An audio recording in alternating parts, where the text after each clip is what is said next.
Randy Dupler. Welcome to my kitchen. And today I have with me guest chef Michael Jones. And as we get started, we're going to take you through some of the different meals that we planned for today based on what we received from our CSA. Just to give you a couple of backgrounds on our schedule, we only go to the grocery store once a week. This food that we'll prepare today will actually take us all the way through the entire week.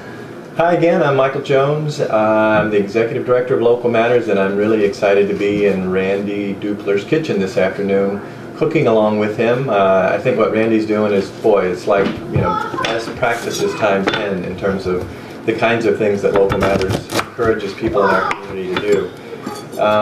In essence, Local Matters is a not-for-profit based here in Columbus, Ohio. We're really working to make life better for folks in our community by making sure that everybody has access, equal access, I should say, to local, healthy, and sustainably grown food. Part of the unexpected sort of benefit of a CSA, which is, I don't know if everyone knows what that means, it's community-supported agriculture. So every week we get a delivery of vegetables and some fruits that we pick up every Saturday morning, and we have no idea what we're getting.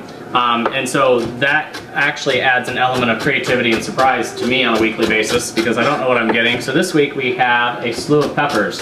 So one of our favorite meals is, it's a recipe that is in a cookbook called Food You Crave, which is by Ellie Krieger. She's a dietitian. So it's a healthy way of preparing sort of a one-dish meal for us. And Randy, I'm kind of curious, you started this process because you wanted to make sure your family was getting healthier meals. How did it kind of evolve from, you know, just doing menu planning into using, you know, local items more and more as part of that?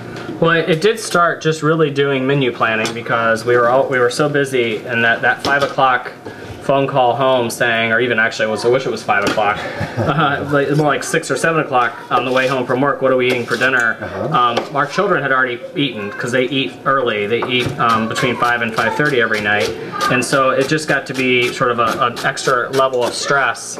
And so the meal planning kind of took that away, and then we got to the point where, wow, the produce isn't really great on a regular basis. How could we get better quality food? And we were just out to dinner with friends, and they were talking about a CSA, which is the first time I'd learned about it.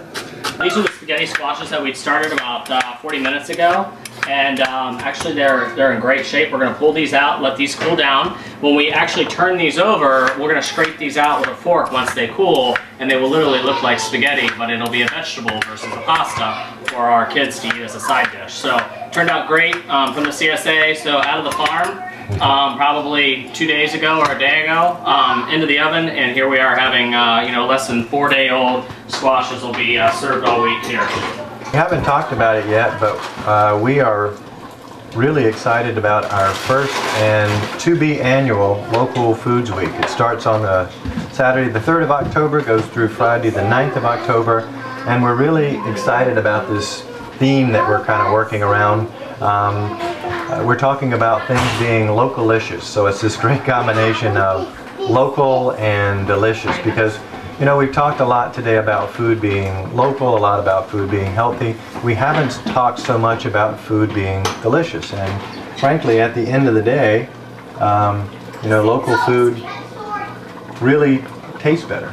Back at the chicken and noodles, and we have cooked down, we've sauteed our celery, onions, and carrots, but my kids would never eat that if they saw that in the meal. So, and I've also added some chicken broth and cooked it down by about half, so you can kind of see there's still a little bit of liquid left in that. And we're going to actually pull it into a simple blender, and with that, we're going to puree the mixture.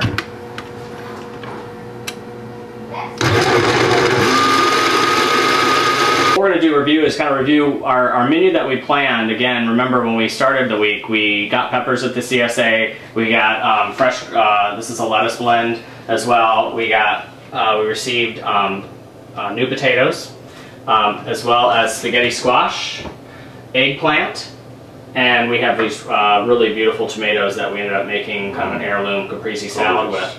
We also actually got these 2 fruits this week from the CSA. So at the end of our sort of weekend, or a couple of hours actually of cooking today, we have an entire week's worth of meals for our and family this week. In fact, this will feed us a little bit more. I'll probably take leftovers to the office one day. The other thing that's important about this too is that, you know, it helps you build a relationship. You know the people that you're buying your food from. There's a face on it.